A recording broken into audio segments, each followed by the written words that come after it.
తాను ఆక్రమించిన రాజ్యం మొత్తాన్ని కూడా అడవులను నరికేపించాడు. దాదాపు చాలా వరకు అడవులను నరికేపించి ఆ అడవులు నరికిన ప్లేస్ని 2 రకాలుగా వినియోగించాడు. ఒకటి ఏంటంటే ప్రత్యేకంగా పెరుగుతున్న జనాభాకి కావలసిన ఆహార పదార్థాలని పెంచటం కోసం వ్యవసాయం చేపించాడు.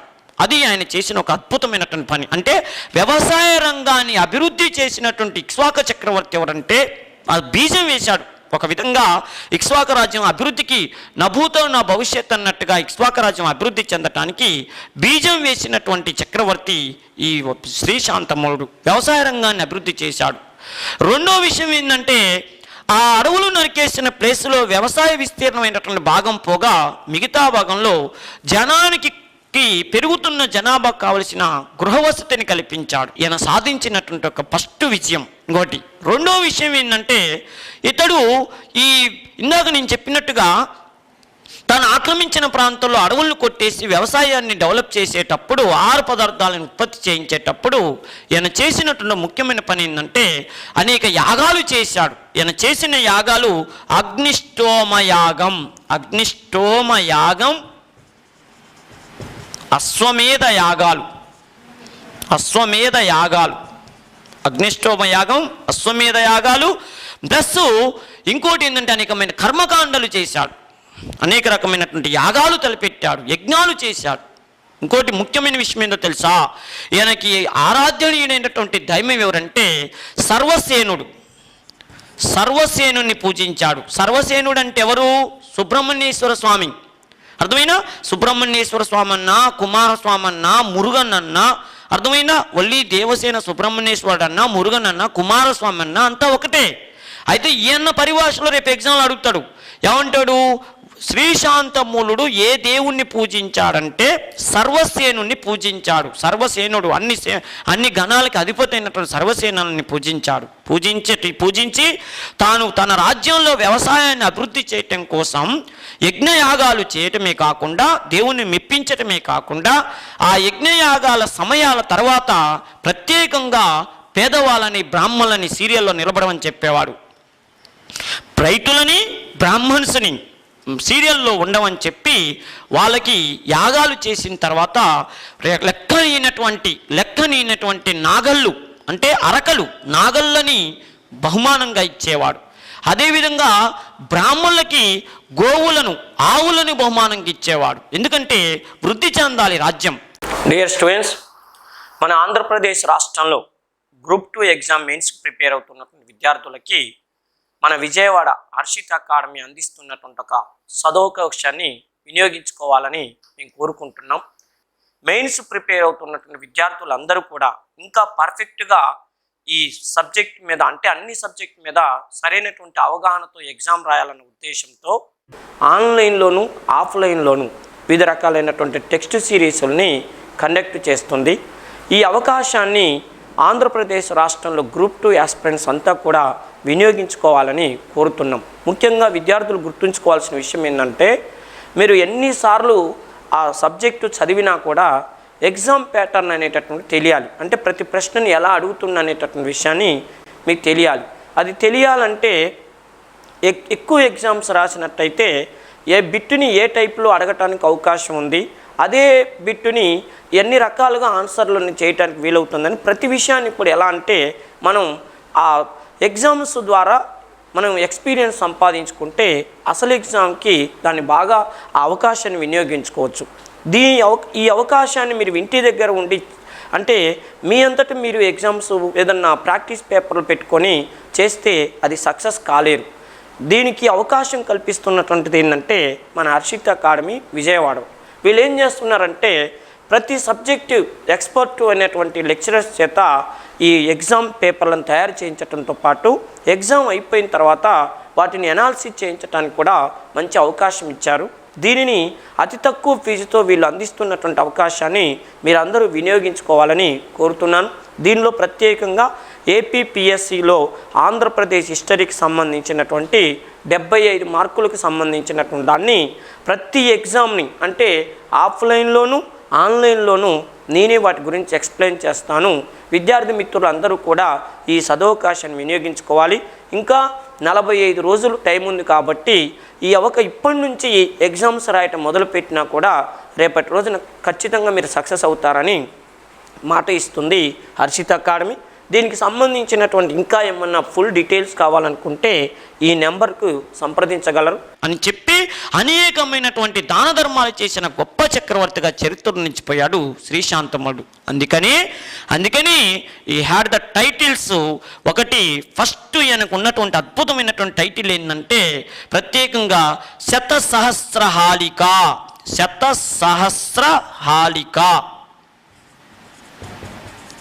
శతసహస్రహాళిక అంటే అనేక రకాలైనటువంటి కొన్ని వేల ఎకరాలు, 1000 ఎకరాలని పండించాలి, వ్యవసాయోగ్యం చేయాలని చెప్పి శతసహస్రహాళిక.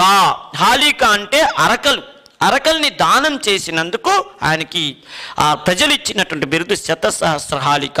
రేపు అడుగుతాడు, వ్యవసాయ రంగాన్ని అభివృద్ధి చేయటానికి నాగళ్ళని లేదా అరకలని పేద రైతులకి, బ్రాహ్మణులకి గోవులను దానధర్మం చేసినందుకు, ఆయన అరకలను దానం చేసినందుకు పొందిన బిరుదుని శతసహస్రహాళిక అనే బిరుదుతో పిలుస్తారు. ఈ టైటిల్ ఎవరికి ఉందనంటే ఇప్పటికి ఎన్నిసార్లు అడిగిండో. ఒకటే గుర్తుపెట్టుకోండి, ఇక్ష్వాకుల పాఠంలో కొన్ని డైనమిట్ లాంటి బిట్లు ఉంటాయి, వాటిల్లో ఇదొక బిట్ అనమాట. శతసహస్రహాళిక అనే బిరుదు. రెండోది దానాధిపతి అనేటటువంటి బిరుదు పొందాడు ఇతడు. దానాధిపతి, శతసహస్రహాళిక, దానాధిపతి అనేటటువంటి బిరుదు పొందాడు. రెండోది అర్థమైందండి. ఇది ఈయనకి చేసినటువంటి ఆ పనులకి ఇచ్చినటువంటి బిరుదులు.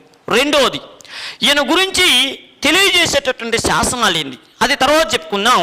ఇంకోటి ఈయనకి 3 చెల్లెళ్ళు. ఆ 3 చెల్లెలని తన రాజ్యంలో సర్వసేనాధిపతులుగా పనిచేస్తున్నటువంటి, అంటే వీళ్ళు ఇప్పుడు మనం ఒక విషయం చెప్పినాం, ఆంధ్ర శాతవాహనుల్లో వీళ్ళు సామంతులుగా ఉన్నప్పుడు ఆంధ్ర శాతంలో వీళ్ళని మహా తలవర అని పిలిచేవాళ్ళు. అయితే వీళ్ళ కింద మళ్ళీ తలవర అనే వాళ్ళు ఉంటారు, సర్వసేనాధిపతులు. అంటే అశ్వదళాధిపతి అని, గజదళాధిపతి అని అధికారులు ఉండేవాళ్ళు. వాళ్ళకి ఇలా 3 చెల్లెళ్ళు ఉంటే ఆ చెల్లెళ్ళకి ఆ సైన్యంలో పనిచేస్తున్న వీరులకి, ఆ పక్కన ఉన్నటువంటి సామంత రాజులకి ఇచ్చి వివాహం చేసి వాళ్ళ కుటుంబాలను కూడా ఒక మంచి పొజిషన్లో పెట్టడానికి ప్రయత్నం చేశాడు మన శాంతమ్ముడు. అయితే ఇన్ని ఘన విజయాలు సాధించినటువంటి ఇతని చరిత్రని ఈరోజు మనం చదువుకుంటున్నామంటే ఏమిటి ఆధారం అంటే, మనం ఇందాకే చెప్పుకున్నాం, ఇక్ష్వాకుల రాజవంశానికి సాహిత్య ఆధారాల కంటే శాసనాలు ఎక్కువ ఉపయోగపడుతున్నాయని చెప్పినాం. కాబట్టి ఈయన చరిత్రను చదువుకుంటున్నామంటే కరెక్ట్ ఆధారాలు ఏంటంటే 2 శాసనాలు. దాచేపల్లి శాసనం ఒకటి. రెండో విషయం ఏంటంటే కేశానపల్లి అనేటటువంటి 2 శాసనాలు దాని గురించి సమగ్రమైనటువంటి సమాచారాన్ని అందిస్తున్నాయి. ఓకేనండి. దాచేపల్లి శాసనం, కేశానపల్లి శాసనాలు ఏ ఇక్ష్వాకు రాజవంశం గురించి సమగ్రమైన సమాచారాన్ని అందిస్తున్నాయంటే వాసిష్ఠపుత్ర శ్రీశాంతమ్ముడు అనేటటువంటి చక్రవర్తి గురించి సమగ్రమైన సమాచారాన్ని అందిస్తున్నాయి. నేను మళ్ళీ చెప్తున్నాను, ఈ రాజు గురించి ఇన్ఫర్మేషన్ ఇంత ఉంది. వీటిలో మిమ్మల్ని అడిగే బిట్లు, ఖచ్చితంగా అడిగే బిట్లు 2 బిట్లు.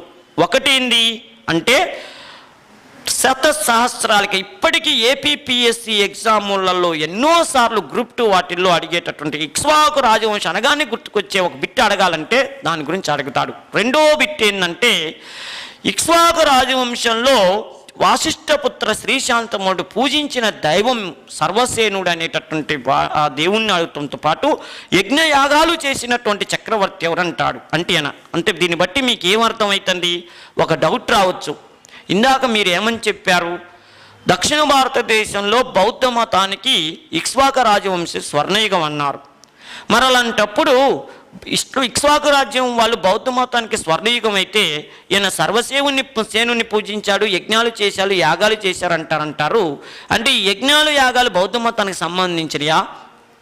అవి బౌద్ధ మతానికి సంబంధించినవి కాదు కదా అని డౌట్ రావచ్చు. అంటే ఈయన బౌద్ధ మతం జోలికి పోలేదు, తర్వాత వచ్చిన వాళ్ళు పోయారు. ఈయన మాత్రం ఎప్పుడు కూడా హిందూ మతం, ఆర్యుల మతమే, హిందూ మతం విధానమే నాకు నచ్చిందని చెప్పి తాను పరిపాలన చేసినంత కాలం ఈయన పరిసర ప్రాంతాలు, ఈయన ఆధీనంలో, ఈయన విస్తీర్ణంలో ఉన్న ప్రాంతం మొత్తం కూడా హిందూ మతానికి ఆనవాళ్ళుగా తయారు చేసిన ఘనత ఈయనకి దక్కింది. అంటే కరుడుగట్టినటువంటి హిందూ చక్రవర్తిగా, అంటే కరుడుగట్టిన హిందూ మతం అని అంటే మళ్ళీ పోయి వేరే వాళ్ళని కూడా వేరే మతం వాళ్ళని, అన్య మతం వాళ్ళని ఈయన కొట్టిందని కాదు, వేరే మతం వాళ్ళని తిట్టిందని కాదు. ఆయన వరకు తన రాజ్యంలో బౌద్ధ మతం జోలికి పోకుండా హిందూ రాజ్యాన్ని నిర్మించాలి. నాగార్జున కొండ ఏరియా, ఎందుకంటే ఇలా రాజధాని శ్రీపర్వతం, ఈయన రాజధాని అదొకటి గుర్తుపెట్టుకోండి, ఈయన రాజధాని శ్రీపర్వతం. నాగార్జున కొండని ఆ రోజుల్లో శ్రీపర్వతం అనే పేరుతో పిలిచేవాళ్ళు. దానిని విజయపురి లేదా శ్రీపర్వతం అనే పేరుతో పిలిచేవాళ్ళు. ఆ శ్రీపర్వతం లేదా విజయపురి అనేటటువంటి ప్రాంతాన్ని పరిపాలన చేసేటప్పుడు ఆ ప్రాంతంలో హిందూ మతం ఆనవాళ్ళ కేంద్రంగా తీర్చిదిద్దాడు తప్పితే బౌద్ధ మతం జోలికి పోలేదని గుర్తుంచుకోండి. ఎందుకంటే మరి ఈయన కాలం కంటే ముందు భారతదేశంలో, మన దక్షిణ భారతదేశంలో, అది మన ఆంధ్రదేశంలో బౌద్ధ మతం లేదా అని మీకు డౌట్ రావచ్చు. ఈయన బౌద్ధ మతం జోలికి పోలేదంటే బౌద్ధ మతం లేదా అంటే బౌద్ధ మతం ఉన్నది. బౌద్ధ మతం శాతవాహనుల కాలం నుంచే అద్భుతంగా డెవలప్ అయింది. బౌద్ధ మతానికి అద్భుతమైనటువంటి పండితులు ఉన్నారు. ఉదాహరణకి ఆచార్య నాగార్జునుడు, ఈయనకంటే ముందే శాతవాహనులు పరిపాలన చేసేటప్పుడు శాతవాహన చక్రవర్తుల్లో 26వ రాజు అయినటువంటి యజ్ఞశ్రీ శాతకర్ణి పరిపాలనా కాలంలో మన ఆంధ్రదేశం బౌద్ధ మతానికి అద్భుతమైనటువంటి కేంద్రంగా వర్ధిల్లింది. అంటే ఆయన బౌద్ధ మతాన్ని స్వీకరించిందని కాదు, ఆయన హిందూ మతాన్నే పోషించిందే. కానీ యజ్ఞశ్రీ శాతకర్ణి పరిపాలన చేస్తున్నప్పుడు మన ఆంధ్రదేశంలో అమరావతిలో, ఇప్పుడు మన ఆంధ్రప్రదేశ్ రాజధాని అయిన అమరావతి ఏరియాలో ఆచార్య నాగార్జునుడు అనేవాడు బౌద్ధ మత ప్రచారం చేశాడు. ఆ తర్వాత ఆచార్య నాగార్జున మళ్ళీ నాగార్జున కొండలో వెళ్ళి అక్కడే నాగార్జున యూనివర్సిటీ విశ్వవిద్యాలయం కట్టించాడు, మహాయాన బౌద్ధ మతం విశ్వవిద్యాలయం. అంటే ఇక్ష్వాకుల కంటే ముందు ఆంధ్రదేశంలో బౌద్ధ మతం మంచి అద్భుతమైన అభివృద్ధి ఉంది. కాకపోతే ఈయన బౌద్ధ మతం జోలిపోకుండా హిందూ మతాన్ని చేసి దాన్ని అభివృద్ధి చేయాలని ప్రయత్నం చేసింది అన్న విషయాన్ని మీరు ఇక్కడ గమనించండి. అర్థమైనా? ఎంత బౌద్ధ మతం ఆనవాళ్ళు ఆంధ్రదేశంల మీద కనపడుతున్నప్పటికీ, ఆ ఛాయలు పడుతున్నప్పటికీ హిందూ మతం అంటే పిచ్చి అభిమానించినటువంటి చక్రవర్తిగా ఈ చక్రవర్తికి ఆ పేరుంది. ఓకేనా? ఎందుకు ఉండొచ్చు అని మనం ఒకసారి డెప్త్గా అడిగితే ఈయన ఆలోచన ఏంటంటే మొత్తం గౌతమిపుత్ర శాతకర్ణి ఆలోచనలు అయి ఉంటాయి. గౌతమిపుత్ర శాతకర్ణి చూడండి, ఆంధ్రదేశాన్ని పరిపాలించే చక్రవర్తుల్లో గౌతమిపుత్ర శాతకర్ణి బౌద్ధ మతం ఎంత వర్ధిల్లుతున్నా ఆయన ఏం చేసిండో తెలుసా? హిందూ మతం ప్రకారమే పోయాడు. హిందూ మతం ప్రకారమే బౌద్ధం ఉంది. హిందూ ఆచార సాంప్రదాయాల విషయంలో ఏ డోకా లేకుండా చేశాడు. అందుకనే చూడండి, చిన్న నిలువెత్తు నిదర్శనం ఏక బ్రాహ్మణ అంటేంది? బ్రాహ్మణులందరూ కలిసి నువ్వే మాలో ఒకరివి, నీతోనే స్టార్ట్ చేయాలి. బ్రాహ్మణులను స్టార్ట్ చేస్తే నువ్వు ఒకడివి, తర్వాత నేను అని లెక్క పెట్టుకుంటూ రావాలి. నువ్వు బ్రాహ్మణులకే బ్రాహ్మణుడు అని చెప్పి బ్రాహ్మణులు ఈయనకంత అవకాశం, ఆ బిరుదు ఇచ్చారంటే మరి బ్రాహ్మణ మతాన్ని ఆయన ఎంత ఉద్ధరించి ఉండాలి. అదేవిధంగా ఆగమ నిలయ, సంస్కృత భాషను అద్భుతంగా డెవలప్ చేశాడు గౌతమిపుత్ర శాతకర్ణి. అందుకని సంస్కృత భాషను అభివృద్ధి చేసినందుకు గాను గౌతమిపుత్ర శాతకర్ణికి ఆ రోజు పండితులు ఇచ్చింది ఆగమ నిలయ అనే బిరుదు ఇచ్చారు. ఆగమ నిలయ అనే బిరుదు పొందిన ఆయన సంస్కృత భాషను అభివృద్ధి చేసిందంటే వేదాలు, ఉపనిషత్తులు, బ్రాహ్మణాలు, అరణ్యకాలు, వేదాంగాలు, వేదాంతాలన్నీ దేంట్లో ఉంటాయి? సంస్కృతంలో ఉంటాయి. అంటే హిందూ మతానికి ఆయన ప్రిఫరెన్స్ ఇచ్చాడు. అంటే ఈయనకి ఇండైరెక్ట్గా ఎవరి ఛాయ కనపడుతుంది? ఈయన పరిపాలన మనకి ఏం కనపడుతుందంటే గౌతమిపుత్ర శాతకర్ణి కనపడుతుంది. గౌతమిపుత్ర శాతకర్ణి ఆదర్శంగా తీసుకొని పరిపాలన చేసేడేమో అంటుంది. దానికి నిలువెత్తు నిదర్శనం ఇంకోటి ఆలోచించండి. ఈయన కూడా తన తల్లి పేరుని పక్కన పెట్టుకుందంటే ఇంతకంటే మనకు ఆధారం లభించాలి. అందుకని గౌతమిపుత్ర శాతకర్ణి ఆంధ్ర శాతవాహన రాజ్యంలో ఎంత గొప్ప సేవ చేశాడో ఇక్ష్వాకు రాజవంశంలో ఈయన అంత సేవ చేశాడు. అలానే ఈయన వంశాన్ని గొప్ప చక్రవర్తి అని అనకూడదు, ఎందుకంటే మళ్ళీ ఎగ్జామ్లో బిట్టుబాద్ది. ఈయన ఇక్ష్వాకు వంశానికి ఫౌండర్, కాకపోతే ఇలా కొడుకు గొప్ప చక్రవర్తి, అది ప్రత్యేకంగా గుర్తుపెట్టుకోండి. నెక్స్ట్ ఈయన తర్వాత వచ్చినటువంటి చక్రవర్తి ఎవరయ్యా అంటే వీళ్ళ కుమారుడు